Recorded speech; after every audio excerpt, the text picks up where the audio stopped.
नमस्कार, मैं हूं नम्रता पाराशर। आप देख रहे हैं बीवीएम न्यूज। चलिए रुक करते हैं खबरों की और खबरों में सबसे पहले बात करेंगे किसानों की।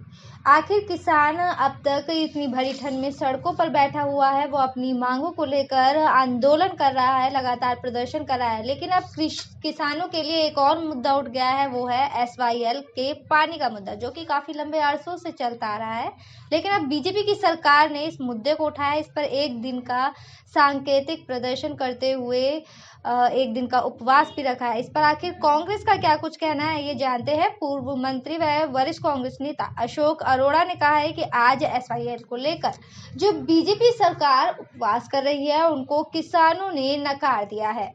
उन्होंने कहा कि जब केंद्र और प्रदेश में बीजेपी की सरकार है, तो SYL का मुद्दा ज्यादा इम्पोर्टेंट नहीं है।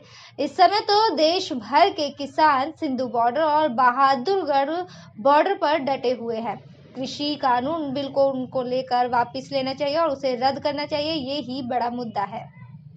आज SYL पे हरियाणा प्रदेश की पूरी सरकार ने, पूरी भारतीय जनता पार्टी ने केंद्र की मोदी सरकार के खिलाफ धरना दिया है,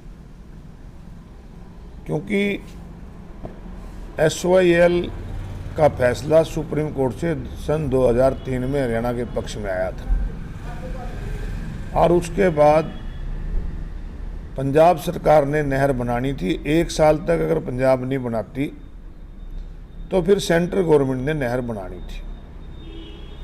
जब साल खत्म हो गया होने को था, तो पंजाब की उस समय की सरकार ने नदी जल समझौते रद्द करने का एक विधानसभा में प्रस्ताव लगा के पास कर दिया। तो वो रेफरेंस के लिए राष्ट्रपति जी पे गया, फिर सुप्रीम कोर्ट चला गया। 10 नवंबर 2016 को माननीय सुप्रीम कोर्ट के 5 जजों का फैसला आया, जिसमें जो पंजाब विधानसभा द्वारा बिल पास किया गया था उसको रद्द कर दिया गया और केंद्र को कहा गया कि आप एजेंसी नियुक्त करके सरकार बनाएं। आज 4 साल से ऊपर हो गए, केंद्र में भी इनकी सरकार है, पंजाब में भी उस समय इनकी सरकार थी और हरियाणा प्रदेश में भी इन्हीं की सरकार थी और आज भी इनकी सरकार है। 4 साल में SYL के ऊपर ये केंद्र से एजेंसी नियुक्त करना तो दूर की बात, प्रधानमंत्री से मिलने का समय भी नहीं ले पाए। और आज पूरे देश के किसानों ने जब 3 काले कानूनों के खिलाफ आंदोलन छेड़ दिया और पूरी दिल्ली को चारों तरफ से जाम कर दिया, लाखों किसान आज बॉर्डर पे पड़े हैं, उसको किस प्रकार से बांटा जाए, उस प्रकार से पहले इन्होंने उन्हें नक्सलवादी बताया, फिर आतंकवादी बताया, फिर माओवादी बताया, विदेशी फंडिंग की बात करी। और जब फिर भी किसान एकजुट हुए तो कैसे हरियाणा प्रदेश और देश के किसानों को बांटा जा सके, इन्होंने आज धरना दिया। परंतु आज मुझे खुशी है कि हरियाणा प्रदेश के किसानों ने उसमें हिस्सेदारी नहीं की। केवल और केवल इनके MLA MP और इनके चुनिंदा पदाधिकारी वहाँ पर बैठे और मोदी सरकार के खिलाफ इन्होंने धरना दिया। उपवास से पहले एक वीडियो वायरल हो रहा है, इन्होंने उसके बारे में क्या? ये उपवास का भी उपवास उड़ा रहे हैं, मजाक उड़ा रहे हैं। 11 बजे से पहले तो रज के खाना खा रहे हैं, 4 बजे तक तो वैसे नहीं भूख लगती। और ये तो लोग, वही लोग बैठे हैं, मैंने कहा कि मोदी सरकार के खिलाफ। हरियाणा प्रदेश के किसान तो उसके खिलाफ आज भी खड़े हैं। आज हर जिले में किसानों ने इनके धरने के खिलाफ भी प्रदर्शन किया है और कई जगह से इनको खदेड़ने का काम किया है। ये लोग केवल और केवल किस प्रकार से बांटा जाए, इसके लिए इन्होंने चाल चली थी और इसमें भी ये पूरी तरह फेल हो गए। इनके पूर्व मंत्री चौधरी वीरेंद्र सिंह का कल बयान आया है कि अभी SYL इतना इम्पोर्टेंट नहीं था, अभी किसानों का जो मुद्दा है वो ज़्यादा जरूरी है। बिल्कुल, चौधरी वीरेंद्र सिंह ने अपने दिल की आवाज़ कही है। चौधरी वीरेंद्र सिंह ने जो कहा कि SYL जरूरी है, परंतु आज नहीं। आज तो किसानों के जो आंदोलन है उसका आंदोलन चल रहा है। SYL लड़ाई लड़े बीजेपी वाले, हम लड़ेंगे, पर लड़ेंगे किसके खिलाफ? मोदी के खिलाफ। इनमें कहा दम मोदी के खिलाफ लड़ाई लड़ने का। अभय चौटाला के बयान को क्या कहेंगे? अभय चौटाला कह रहे हैं कि SYL को बनाने को इन्हें कौन रोक रहा है? केंद्र में इनकी सरकार है, प्रदेश में इनकी सरकार। मैं भी इनको यही तो कही है मैंने। 4 साल पहले ये फैसला आया था, केंद्र में भी सरकार है, हरियाणा में, और उस समय तो पंजाब में भी इनकी सरकार थी, तब किसने रोका था? और आज भी कौन रोक रहा है? आज भी वो बना लें। परंतु किसानों को जो बांटने की इनकी चाल थी, हरियाणा प्रदेश के करोड़ों किसानों ने इनकी चाल को असफल कर दिया। इस आंदोलन में बिल्कुल भाग नहीं दिया। ये आंदोलन केवल भाजपा के खिलाफ बना। तिगाम विधानसभा क्षेत्र में टीटू कॉलोनी में भयंकर आग लगने का मामला सामने आया है। इस अग्निकांड में 2 बच्चों की जलकर मौत हो गई। जानकारी के मुताबिक एतमादपुर के निकट टीटू कॉलोनी स्थित वासुदेव गार्डन के पास दर्जनों झुग्गियां बनी हुई हैं। इन झुग्गियों में मजदूर तबके के लोग रहते हैं। कुछ झुग्गियों में अचानक से आग लग गई। थोड़ी ही देर में बाकी की झुग्गियों को भी इस आग ने अपनी चपेट में ले लिया। इस अग्निकांड में 1 दर्जन झुग्गियों को नुकसान पहुंचा है। झुग्गियों में लगी आग के बीच 2 बच्चे बुरी तरह से झुलस गए, जिनकी बाद में मौत हो गई। मृतक बच्चों की उम्र 3 से 5 साल बताई जा रही है। कुछ अन्य लोगों के भी घायल होने की खबर सामने आई है। पुलिस ने बच्चों के शव को पोस्टमार्टम के लिए बीके अस्पताल में भेज दिया है। परिवार में कौन कौन था? राजीव था, उनका बीवी था और उसका बच्चे था, एक भाई था। तो दोनों गया काम पे। क्या नाम था जो बच्चे का? किट्टू बिट्टू। जी, आपने क्या देखा? मैंने देखा, मैं तो काम पे चले गया सुबह जी। 7 बजे। बाद में पता चला कि गोदाम में आग लग गया। आग लगा तो हम सब वहाँ से चले आए। आने के बाद देखा तो पूरा सारा जल गया।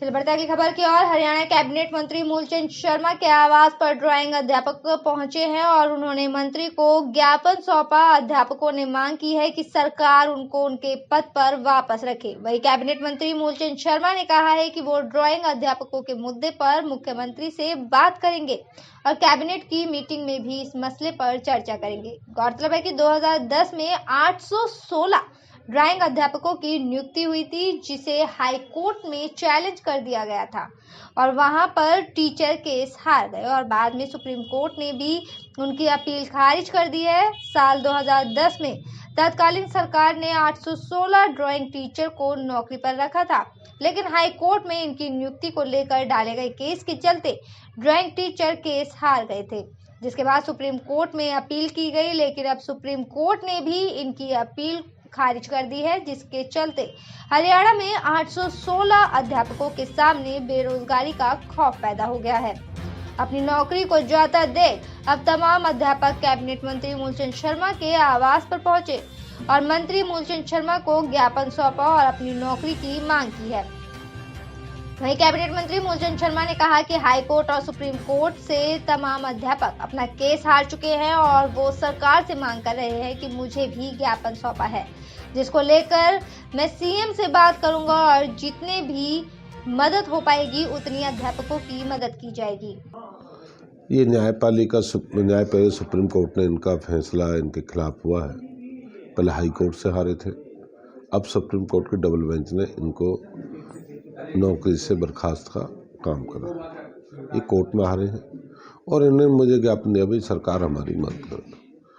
अब जो भी है सरकार है, मुख्यमंत्री तो ये बात करेंगे।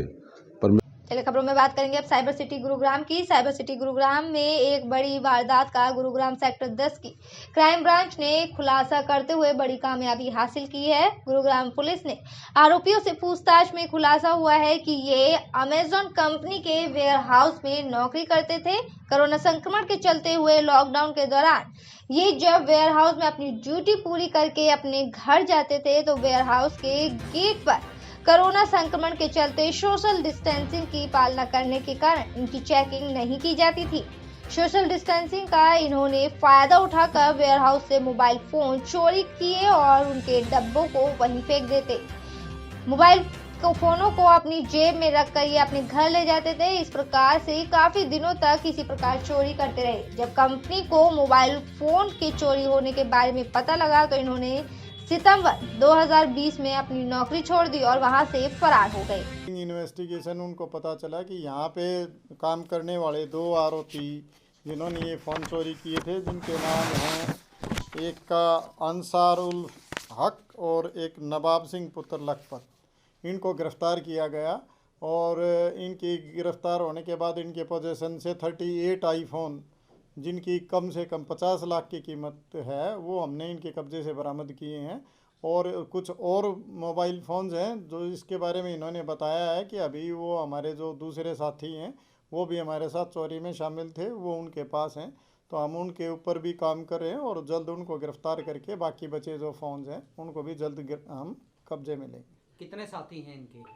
2 साथी के बारे में अभी और पता चला है, लेकिन साथियों की संख्या ज़्यादा भी हो सकती है। कितने दिनों से सक्रिय थे ये वहाँ पे उस गोदाम में काम करते थे और लॉकडाउन के दौरान क्योंकि उनकी तलाशी बंद कर दी थी कंपनी ने सोशल डिस्टेंसिंग के तहत, तो उस चक्कर में ये उसका फ़ायदा उठा के और ये मोबाइल फ़ोन वहाँ से चोरी करके लेके जाते थे। तो क्या एक दिन में वारदात की थी? धीरे नहीं, ये धीरे धीरे करते थे और नौकरी करने आते थे और उसको तलाशी नहीं होने का फ़ायदा उठाते हुए जेब में डाल के और लेके चले जाते। पता कैसे लगा कि ये मोबाइल चोरी हुआ? वहाँ पे कुछ खाली डब्बे मिले और कंपनी को शक हुआ, फिर उन्होंने पुलिस को इन्फॉर्म किया, फिर हमने इन्वेस्टिगेशन के दौरान ये सारी चीज़ें वेरीफाई करके और इनको अरेस्ट किया। क्या किसी आरोपी में पहले भी कोई केस दर्ज है? इसके बारे में अभी इनका पिछला जो रिकॉर्ड है वो हासिल किया जा रहा है और उसके बाद ही पूरी डिटेल बता पाए। कहाँ के हैं ये दोनों? ये मेवात के रहने वाले हैं दोनों। बेचते कहाँ थे ये? अभी बेचने की ये तैयारी कर रहे थे और उससे पहले हमने इनको पकड़ लिया, अब तक बेच नहीं पाए थे। सर डिसाइड किया गया कि कितने रेट में बेचने वाले थे इनको फ़ोन को? अब ये तो बार्गेनिंग करते हैं चोर, उसका कोई एक प्राइस फिक्स करके नहीं बेच पाता, वो तो वक्त की बात है, उस हिसाब से जो जितने में मिल जाता है बेच। एसवाईएल के मुद्दे को लेकर बीजेपी सरकार ने एक दिन का उपवास रखा है। इस प्रदर्शन के पीछे हरियाणा और पंजाब सरकार की असल मंशा आखिर क्या है, इस पर बताएंगे हमारे संवाददाता नितिन शर्मा। पलवल में एसवाईएल मुद्दे को लेकर धरने पर बैठे किसानों ने आज लगातार भाजपा सरकार द्वारा जो एक दिन का सांकेतिक धरना था उसमें सभी ने शिरकत की। इस अवसर पर भाजपा जिले के तीनों विधायक जगदीश नायर, दीपक मंगला व प्रवीण डागर यहाँ मौजूद रहे और तमाम भाजपा के जो भी चेयरमैन, पार्षद व तमाम पदाधिकारी भी मौजूद रहे। वहीं एसवाईएल मुद्दे को लेकर हम बात करते हैं हरियाणा मंडी आड़ती एसोसिएशन के प्रधान गौरव तेवतिया से कि किस तरह का ये मुद्दा है और दक्षिण हरियाणा के लिए जो पानी पंजाब सरकार द्वारा दिया जाना था और सुप्रीम कोर्ट के आदेश के बाद भी नहीं दिया गया, क्या कहेंगे उसको लेके कि सरकार की क्या मंशा है और पंजाब सरकार की क्या मंशा इसमें दिख रही है? गौरव जी, क्या मंशा दिख रही है पंजाब सरकार की इस मुद्दे को लेकर? ये पानी तो हमारे हक का है, ये तो हमें मिलेगा और लेना भी ज़रूरी है। और बात ये है, सवाल उठता है बीजेपी सरकार और हमारे जो पहले अकाली दल और बीजेपी के गठबंधन की सरकार थी, तो उस टाइम पर क्यों मुद्दा नहीं उठाया? ये मुद्दा उस टाइम था, सरकार सेंटर में भी थी और अभी ये गठबंधन टूटा है कृषि आंदोलन की वजह से, अन्यथा नहीं ये पहले भी अकाली दल और बीजेपी सब हमेशा से साथ रही है। इनका ये सब एक तरीके से कहें तो हम सब मिली भगत है। बाकी हमारा एसवाईएल का जो पानी है वो हमें मिलेगा और लेने के लिए जो कुछ कर रहे हैं इससे पहले करना था, चलो दे रहा है, दुरुस्ताई कर रहे हैं, पर ये टाइम नहीं है। ये किसान आंदोलन के टाइम पर जो ये बातचीत कर रहे हैं, क्या किसान ये इस पानी को लेकर आएंगे? सरकार से मांगो, सरकार से मांग करो। आपकी हरियाणा सरकार, केंद्र में सरकार, अब दोनों जगह आपकी है। सुप्रीम कोर्ट का ऑर्डर है, सुप्रीम कोर्ट का ऑर्डर का कौन मना कर सकता है? अभी तो इस पर स्टे हुई है, अभी तो कोई बात पिटीशन डाली हुई है। बाकी पहले तो ये सब चीज़ थी, अब ये बिल्कुल टाइम गलत है। ये तो एक तरफा से किसानों के टाइम पर गुमराह करने वाला मुद्दा है। बाकी आप पानी वाली बात है वो हमारा हक है, हम उसे लेकर रहेंगे और लेने के लिए अगर ये उस चीज़ पर कराया आंदोलन कर रहे हैं, उपवास कर रहे हैं, चलो अच्छी बात, ठीक है, करो। अगर हम बात करें कि लगातार जो किसान हैं वो धरने पर भी बैठे हुए हैं और हरियाणा में कुछ ऐसे क्षेत्रों से भी आवाज़ आई कि जहाँ पे जो धरने पे किसान बैठे हुए थे उन्होंने इसका विरोध किया, परंतु पलवल में बहुत शांतिपूर्ण तरीके से ये माहौल निपट गया। और जो तीनों विधायक थे उनका साफ कहना है कि जो कृषि अध्यादेश लाए गए हैं वो पुरानी सरकार में तय किए गए थे, परंतु उनको लागू करने का काम मोदी सरकार ने किया है और अगर उसमें कोई फेरबदल की भी कोई गुंजाइश है तो उसके लिए भी सरकार तैयार है। फिर क्यों नहीं किसान मानने को तैयार? हमारे यहाँ पलवल की जनता है, बहुत शांतिप्रिय जनता है। कभी भी यहाँ पर कोई भी विरोध आंदोलन होते हैं तो बड़ी शांति से और प्रोटेस्ट टाइप में करते हैं। ये नहीं है कि पीसफुल प्रोटेस्ट होता है यहाँ पर ये हमारा जो उकलाने वाली बात है ये जनता की और सरकार के नुमाइंदे होते हैं, ये उल्टा सीधा करते हैं बात। बाकी रही बात ये कि हमारा कृषि आंदोलन में समर्थन ना देना, इनकी ये कहते हैं कि 12 बिंदुओं पर बात हो चुकी है, टोटल 15 बिंदु का काम है ये, और जब 12 पे हो चुकी है 3 बिंदु रह रहे हैं, इन्हें भी हटा के काम करो, कृषि आंदोलन पर ये ख़त्म करो। जनता ठंड में मर रही है, किसान ठंड में है, बहुत ज़्यादा। हम भी बीच बीच में जाते हैं, हम पर भी ये असहनीय ठंड इतनी है कि हम भी बार बार वहाँ देखते हैं कि भाई किसान बहुत परेशान है। रियल बात ये है, सरकार को इस पर ध्यान देना चाहिए और सरकार से हम अपील भी करते हैं, गुजारिश करते हैं कि इस तीनों ये जो कानून है इनमें अगर फेरबदल होती है तो पॉसिबिलिटी बनाकर इसे करें। हम उनसे यही गुजारिश करेंगे कि अब बहुत टाइम हो गया, ये ठंड का बुढ़ापा है, 22 आदमी मर चुके किसान, अब इससे ज़्यादा क्यों और तड़पा रहे हो? गलत हो जाएगा, माइनस में जाएगी बात, और जारी है। और बाकी हम तो एक अपील करते हैं, व्यापारी आदमी हैं, कि भाई आप इसे जो चला हुआ है कृषि आंदोलन, इसे बंद करके और अपने तीनों कानूनों को वापस लो। जब 12 बिंदुओं पे बात हो गया तो 3 बिंदु और रह गए, इन्हें भी ख़त्म कर करा के भाई इसे करो जल्दी से जल्दी। हम गुजारिश है हमारी। जैसा कि आपने देखा कि हरियाणा मंडी आढ़ती एसोसिएशन के उपाध्यक्ष गौरव तेवतिया का साफ कहना है कि जो SYL का मुद्दे पर आज भाजपा के तमाम नेता और कार्यकर्ता बैठे हुए हैं, वो हक है हरियाणा का और उसे वो बिल्कुल हरगिज़ लेकर रहेंगे। और अगर बात की जाए किसानों के आंदोलन की, तो उन्होंने साफ कहा है कि जो 15 बिंदुओं पर चर्चा की गई थी, उनमें से केंद्रीय सरकार ने 12 बिंदुओं पर सहमति जाहिर की है कि इस पर बैठकर हम मंथन करेंगे। परंतु उनका साफ कहना है कि अगर वो 3 बिंदु भी रहते हैं तो उन पर भी बैठकर वो सहमति बना दी जाए, जो ताकि जो किसान आंदोलन चल रहा है वह जल्द ही समाप्त किया जा सके।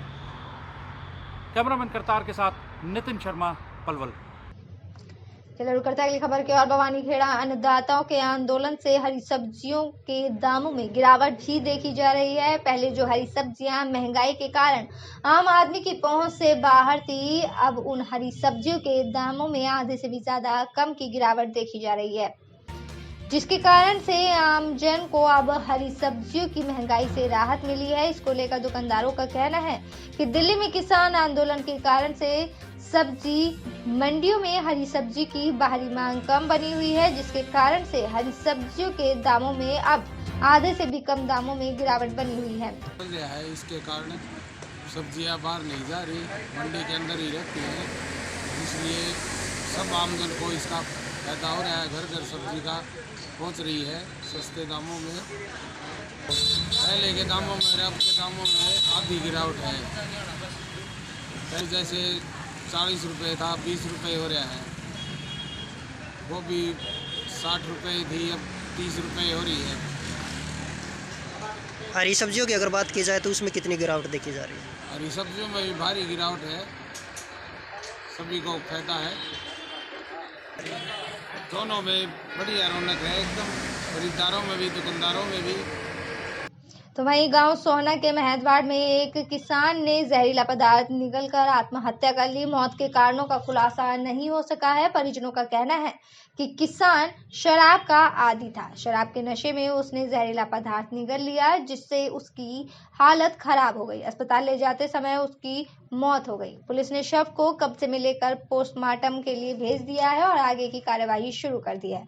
आपको बता दें कि गाँव महंदवाड़ा निवासी चिरंजी खेतीबाड़ी का काम करता था और बीती रात अपने खेत पर गया और उसके परिजनों को पता चला कि वो बेहोशी की हालत में खेत में पड़ा हुआ है। परिजन उसे लेकर गुड़गांव के एक निजी अस्पताल में पहुंचे, जहां उसकी मौत हो गई। परिजनों ने बताया कि किसान शराब का आदी था। वह बीती रात उसने काफी शराब पी थी और नशे में ही उसने कोई जहरीला पदार्थ निगल लिया, जिस कारण उसकी मौत हो गई। पुलिस ने बताया कि शव को कब्जे में लेकर उसका पोस्टमार्टम करवाया गया है और परिजनों के बयान के मुताबिक मामला दर्ज कर लिया गया है और आगे की कार्यवाही शुरू हो गई है। क्या मैम, ये कल शाम को लगभग 3:30 बजे से 4 बजे के लगभग सूचना आई थी पार्क अस्पताल से। चिरंजी लाल सनो भीम सिंह निवासी महंदवाड़ा ने कोई पॉइजन जहरीला पदार्थ खा लिया। जिस सूचना पर पार्क हॉस्पिटल पहुंचा था, डॉक्टर साहब से उसके बारे में बयान लिया। डॉक्टर साहब ने वो अनफिट फॉर ट्रीटमेंट तैयारी करा उसको।